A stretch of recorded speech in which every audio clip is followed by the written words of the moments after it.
guys, welcome back to my channel. Hope you are all well.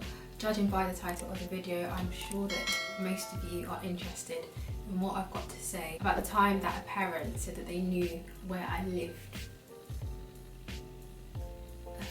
A social worker is doing such a person-centred job that requires us to interact with society, that requires us to delve quite deeply into people's lives, people's personal lives, and so it is important that we are able to keep ourselves safe when we are fulfilling our duties as a social worker. So this thing happened very early on into my social work career.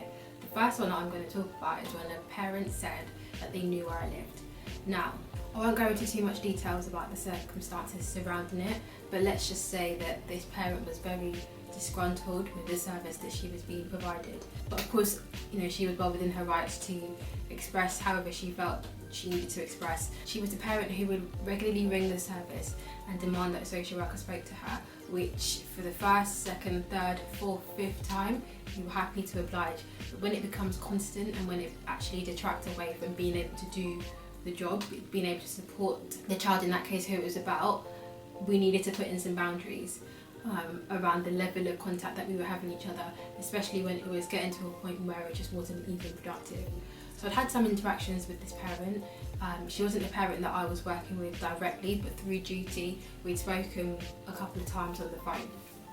So she brings one day, and this had been, I think, one of many phone calls that she'd made during the day, and I had to repeatedly say to her, look, we've heard your concerns, we're processing your concerns, please can you stop ringing because there's nothing more that we can say. She said, I know where you live. And I remember thinking at the time, yeah, of course you do. Of course you do, of course you know where I live. I was like, you don't know where I live. You don't know where I live. She was like, no, I know where you live. Now, after that, I didn't entertain it because this was something that she would do to try and keep you on the phone. But I remember when we put the phone down, part of me thought, I wonder if she could know where I lived. And that brings me on to one of the tips that I have around keeping safe in the social work career. So my advice would be to you in the profession to make sure that you search your name on the internet to see actually what information is being held on you. One of the ways that your address could potentially be on the internet is through a service called 192.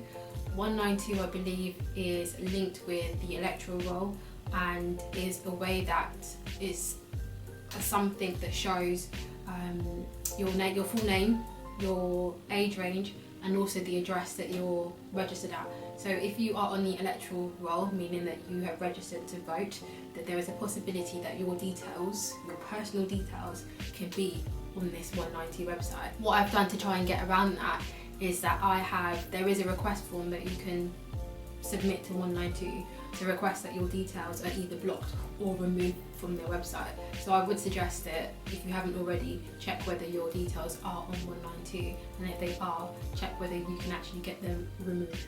My other advice would be, don't always treat a threat like a bluff, because in part that's what I did. Sometimes when individuals get very desperate, they will say things to threaten, they will say things to undermine, they will say things to just put this scare factor in you, and in no way, shape or form should you allow that to happen. Do not treat threats as a bluff.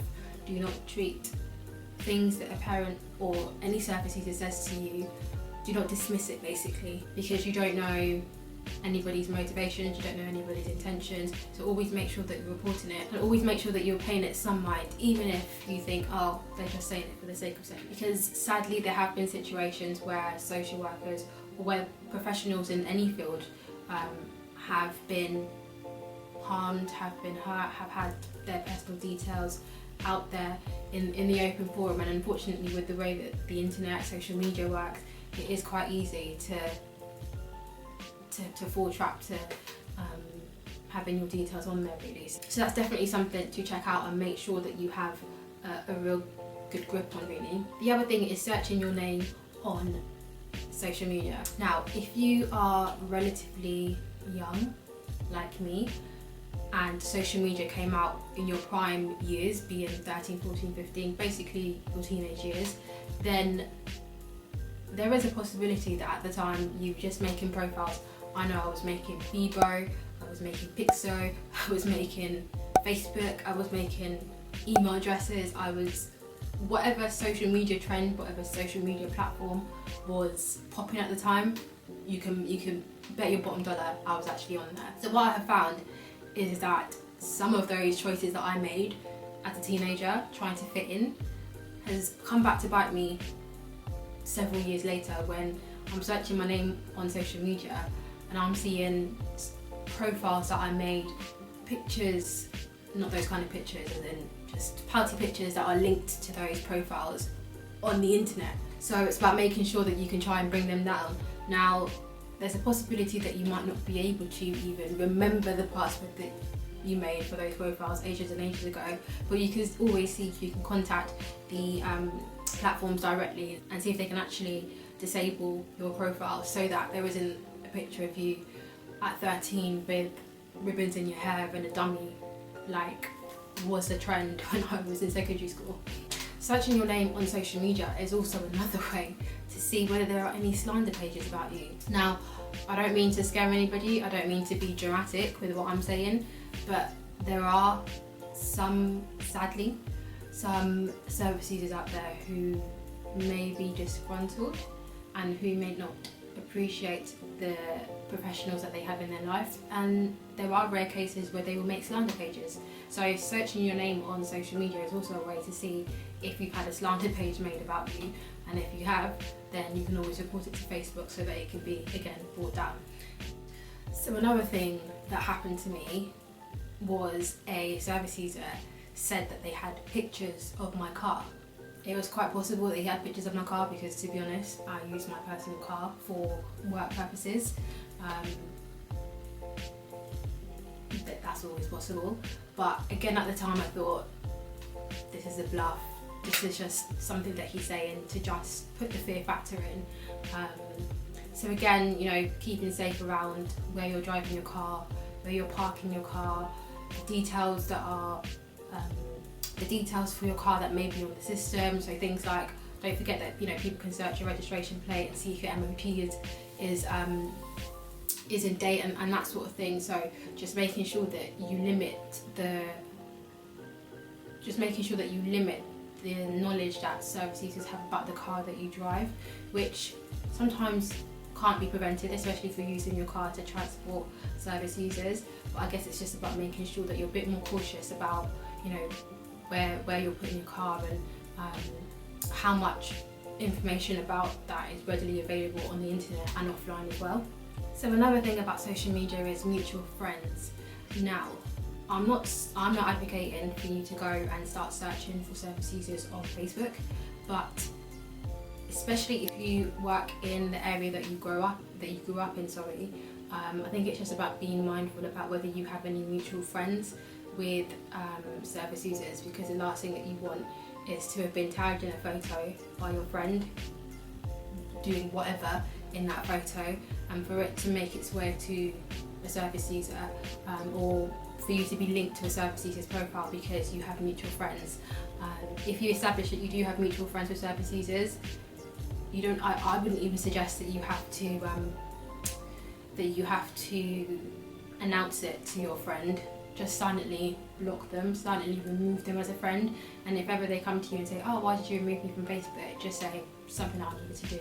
Obviously you can't go into detail because you don't want to breach confidentiality, but yeah, making sure there's no mutual friends. Another thing that I thought about in terms of keeping safe is if you've purchased a property or if you have rented a property, making sure that the pictures that they used for the advert, making sure that those have been taken down, because if ever a service user found out where you lived, you wouldn't want them to know the intricate details of this room, that room, how many bedrooms you have, what the layout is, that sort of thing. So yeah, like I said, if you've purchased or rented, I think it's going back to the agency and saying, look, can you fully take those pictures off the internet, just so that it's not readily available to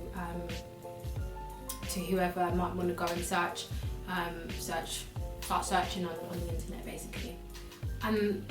the scenarios that I gave aren't to add any fear factor for you if you're watching. It's just about being mindful and being cautious, and also exercising some sense really about how much of ourselves as practitioners we share with our service users, how much as practitioners we indirectly share to our service users, and whether or not we are indirectly sharing things and not knowing about it, and actually could that be used as evidence against you later on, and also it's just about making sure that your privacy as a personal person, not just a professional, is being respected as much as possible.